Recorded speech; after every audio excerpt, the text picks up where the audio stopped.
Good morning. We are extremely pleased that you are here. It is good to come together for the purpose of co-creating. Do you agree? Yes. Co-creating at its best, really at its best. You are knowing what you are wanting? Of course you are. Well, that's the key, isn't it? To have a desire and to not shoot it in the foot every day with negative expectation. That's the whole process. We've enjoyed this interaction immensely.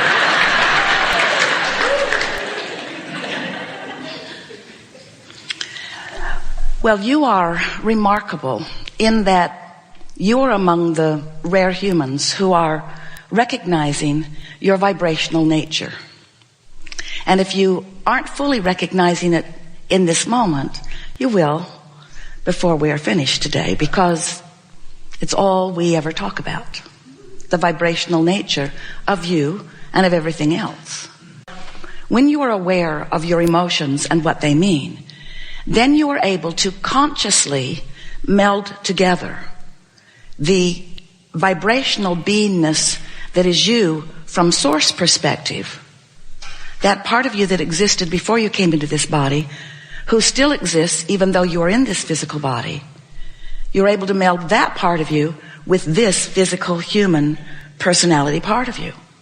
Because your emotions are always your indicator of that vibrational proximity, that vibrational alignment or misalignment, that vibrational allowing of the fullness of who you are to be present and flowing to you and through you in this moment, or the resistance that is keeping that from happening.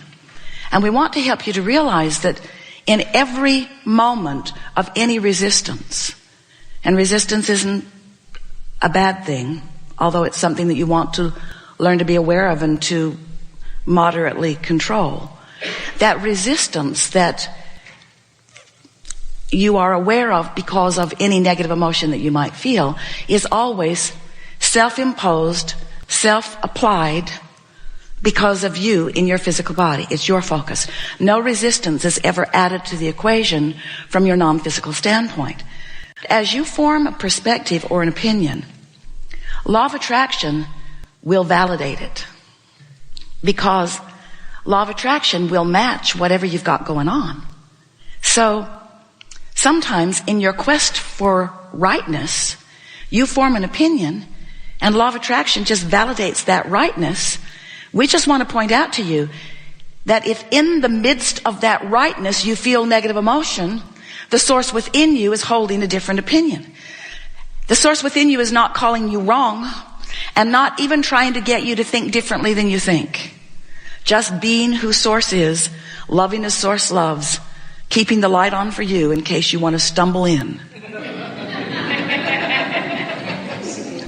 When you know what you don't want, you know what you do want. You just can't have any moment in time that you are not perceptually looking for improvement and looking for the best possible scenario for yourself.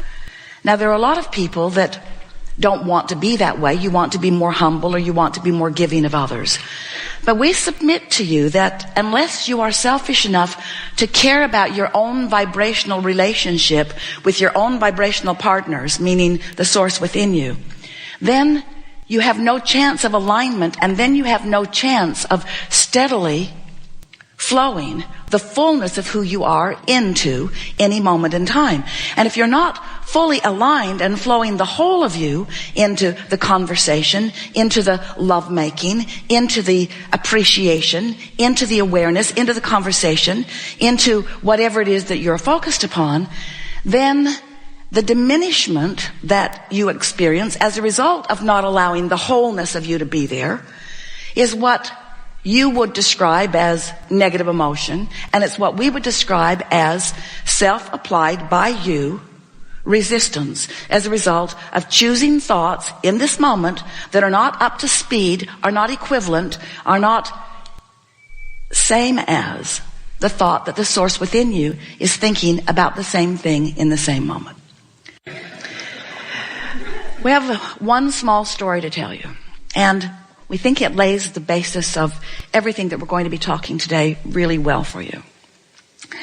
So, imagine that you're standing here as your point of attraction, and that law of attraction is going to help you rendezvous with everything that is vibrationally active within you.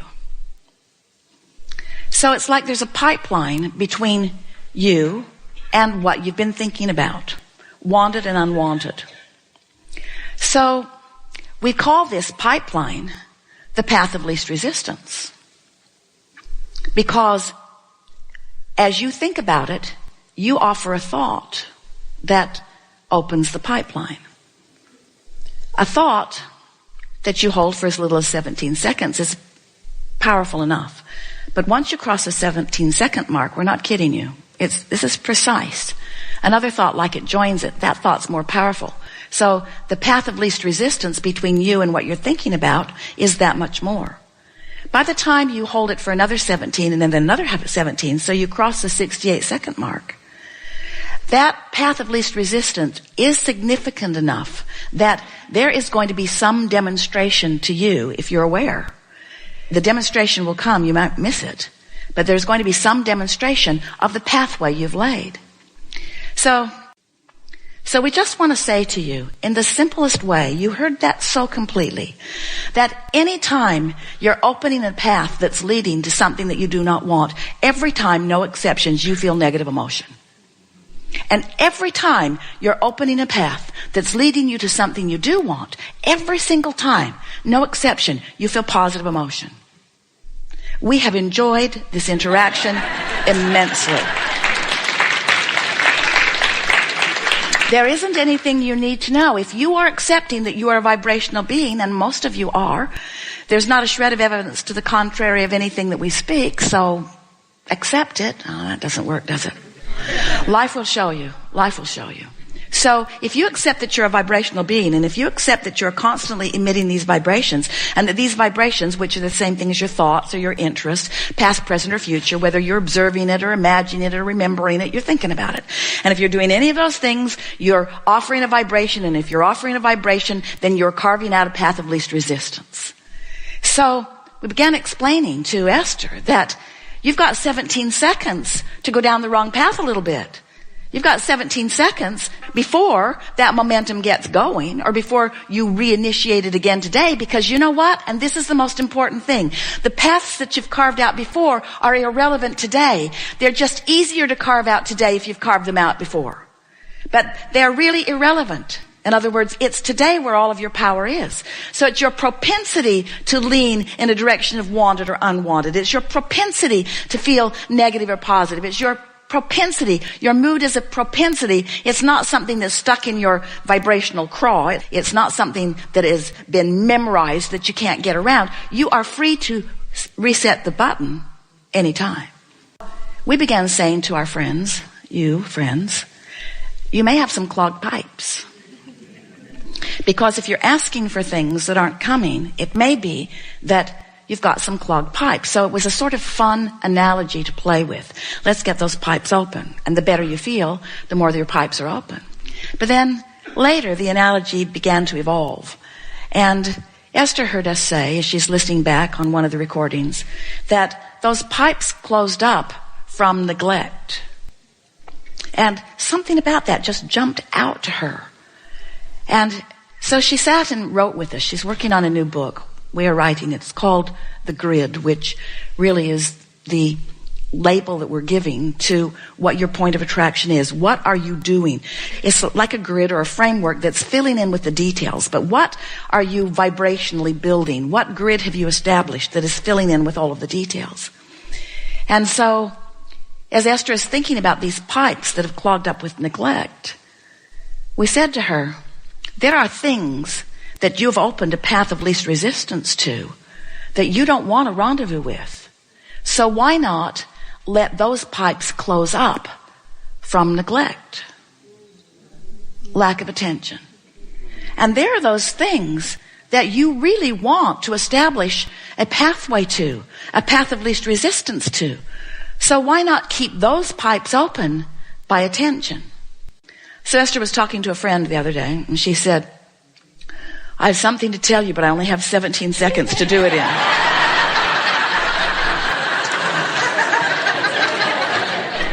And we said, well, you've captured the spirit of what we've been talking about to some extent, but that wasn't exactly what we had in mind.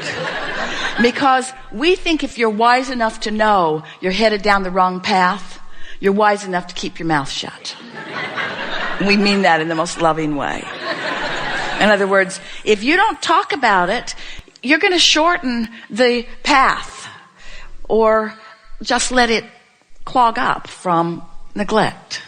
So the vibrational version of the dollars you want, of the financial well-being you want, of the physical wellness that you want, of the clarity you want, of the loving relationships that you want. You've launched these rockets about your empires and about your work, about the things that ring your bells. You've launched these rockets, and there is a vibrational version that exists, that is a reality, that the source within you is focused upon consistently and constantly, that if you will feel for the frequency of it, you will have joy in the moment. It will be as if it is manifested, because in a sense, you will have achieved vibrational alignment with it. And then what happens? It begins to transform itself right before your eyes into a reality that is tangible. But you got to be able to feel it and be happy about feeling it even before you can see it and hear it and smell it and taste it and touch it. That really is what this gathering is here to help you to remember. We call it the art of allowing. And what it really means is bringing yourself deliberately to a place of allowing the frequency of who you really are in order to allow that frequency, those ideas, those experiences, those relationships, those moments in time, those rendezvous, those experiences to move from a vibrational reality into a manifested reality where you feel them out, where they flesh themselves out right before you. We want you to know that if you could stand in your now and get out ahead of the manifestation by anticipating it rather than by noticing that it hasn't come yet, if you could make that one slight, very soft, it'll take a little practice, adjustment to the way you are looking at life, not only will so many of the things that you've been waiting for manifest for you, but every moment of your day will be one of those joyful moments where you are anticipating the unfolding, where you are in on, where you're in on it, where you are in on it. We watch you in your creative endeavors, and we know how much fun it is for you in your action. It's really satisfying for you to have an idea about something and then have a hand in watching it come, or have a hand in making it come into reality. You want your yard to be beautiful, and there's a satisfaction in getting the equipment and grooming your yard. You want beautiful flowers surrounding your front porch. There's a satisfaction in picking them out and bringing them in and preparing the soil and putting them there and watering them and nurturing them. It's fun to have that hand in that. You want to write a book? It's fun to take notes of ideas that are coming and comments that are coming from others. It's fun to write it down. It's fun to sit before your contraptions and write upon the page. It's fun to do that. It's all kinds of fun to do that, to have those hands-on experiences in your creative experience. We've enjoyed this interaction immensely.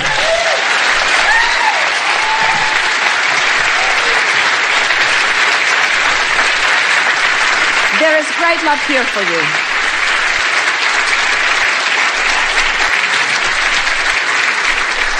And always we remain joyously, blissfully, and stubbornly in the vortex.